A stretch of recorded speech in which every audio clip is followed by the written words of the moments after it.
Minneapolis St. Paul is now sacred and special to the entire country. This is Law and Society. Please subscribe. I really want to pay homage to the city of Minneapolis St. Paul, the Twin Cities, and how they have shown us that peaceful protest and resistance and decency wins.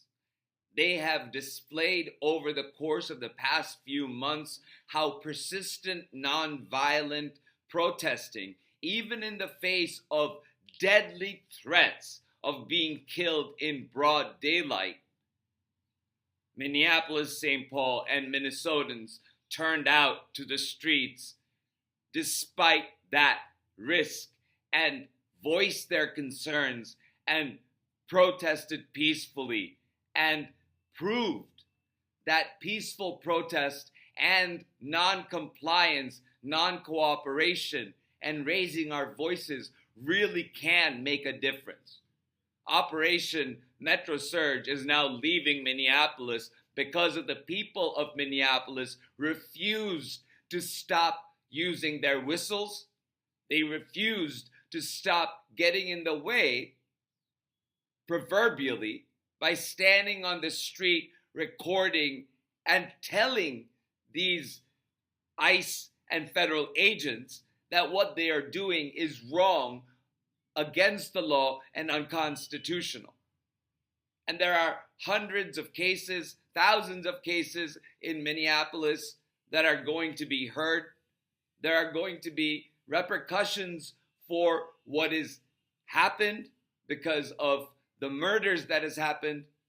But Minneapolis St. Paul will always be in the memories and hearts of all of America, because we all rose up and spoke up against what was happening in that city, in the Twin Cities. So I want to make sure that we never forget that these were peaceful protesters. They were 99.9% of the time peaceful protesters. And they have been labeled by this regime, by Donald Trump, by Tom Homan, as agitators. You will notice that Donald Trump's regime will call peaceful protesters agitators and insurrectionists long before they acknowledge that these are protesters and they are exercising their First Amendment right to peaceful protest. And when that peaceful protest breaks down and there is any sort of physical altercation or violence, that changes the dynamic completely. And we've seen that in Minneapolis, where we know from Minneapolis and Chicago and Los Angeles and Memphis and other cities that our country will never be the same because of what is happening, because of the billions of dollars being poured into private detention facilities, because of the thousands of people who are being detained without due process of law, in conditions that are squalors, in detention camps where disease spreads. So when toddlers are being held at the Dilley Detention Center, they contract diseases like COVID-19 and other respiratory viruses, and it makes those places deadly for children. And thousands of children are currently being held by Donald Trump's regime in conditions that are subhuman. From what oversight Democrats and oversight committees generally have come out and said with these detention centers is that what is happening is not right, is not constitutional, and is inhumane. And so Minneapolis St. Paul has shown us and exposed Donald Trump's regime's double standards.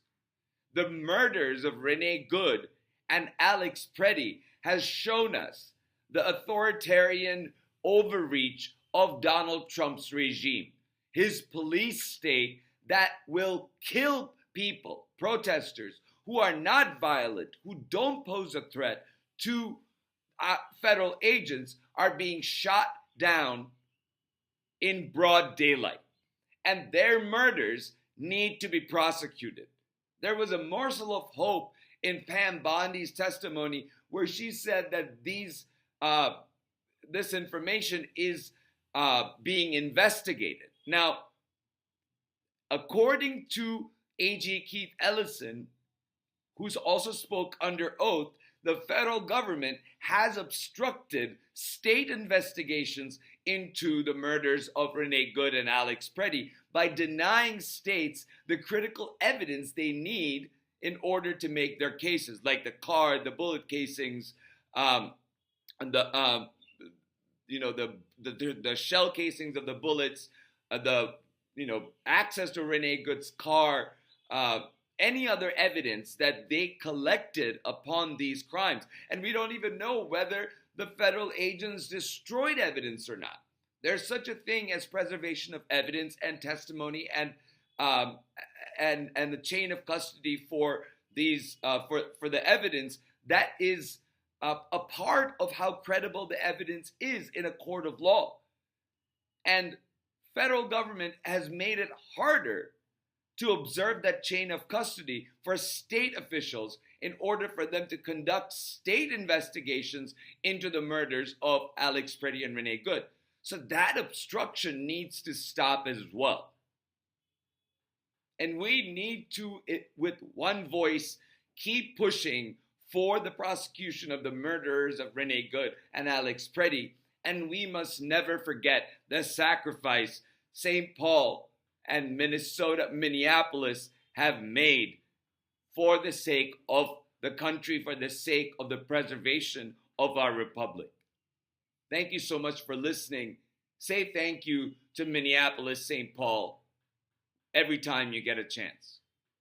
Thanks, everybody.